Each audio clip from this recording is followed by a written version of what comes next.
2024 সালে 5ই আগস্ট ছাত্র জনতার অভ্যুত্থানের মুখে পতন হয় স্বৈরাচার আওয়ামী লীগের সরকারের। এরপর সবাইকে দেশ থেকে পালাতে কিংবা দেশেই গা ঢাকা দিতে দেখা যায়।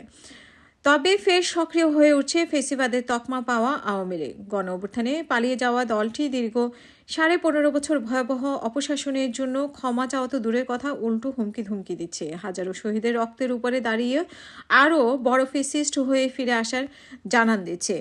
এমনকি এখন তারা দেশের মধ্যেই সংগঠিত হতে শুরু করেছে।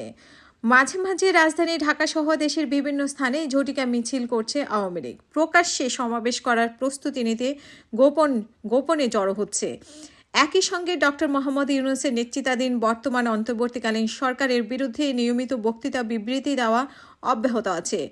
শুরুর দিকে আওয়ামী লীগের মিছিলে অংশ নেওয়া নেতাকর্মীর সংখ্যা অল্প হলেও ক্রমেই বড় হচ্ছে। এদিকে ছাত্র জনতার নজিরবিহীন গণ অভ্যুত্থানের মুখে ক্ষমতাচ্যুত হওয়ার মাত্র 8 মাসের মাথায় আওয়ামী লীগের এই সক্রিয় হওয়া এবং ভয়ভীতি উপেক্ষা করে রাজপথে প্রকাশ্যে ঝটিকা মিছিল করা নিয়ে নানা প্রশ্নের জন্ম দিয়েছে। কারা তাদের নেপথ্যে থেকে মদত দিচ্ছে এবং কাদের আশ্রয় প্রশ্রয়ী দলটি নেতাকর্মীরা মাঠে নামছে, সন্দেহের তীর পুলিশ এবং সিভিল প্রশাসন ছাড়া কয়েকটি রাজনৈতিক দলের দিকে।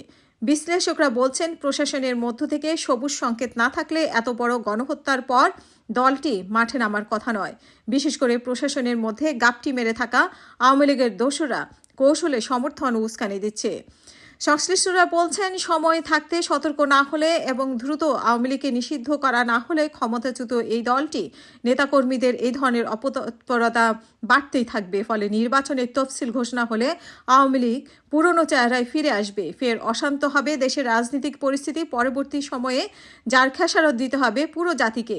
নির্বাচনের মাধ্যমে বিএনপি ক্ষমতায় এলেও 3 বছরের মধ্যে দল বা ভবিষ্যৎ জাতীয় সরকারকে ব্যর্থ করে দিতে আওয়ামী লীগ একের পর এক ষড়যন্ত্র কার্ড খেলবে।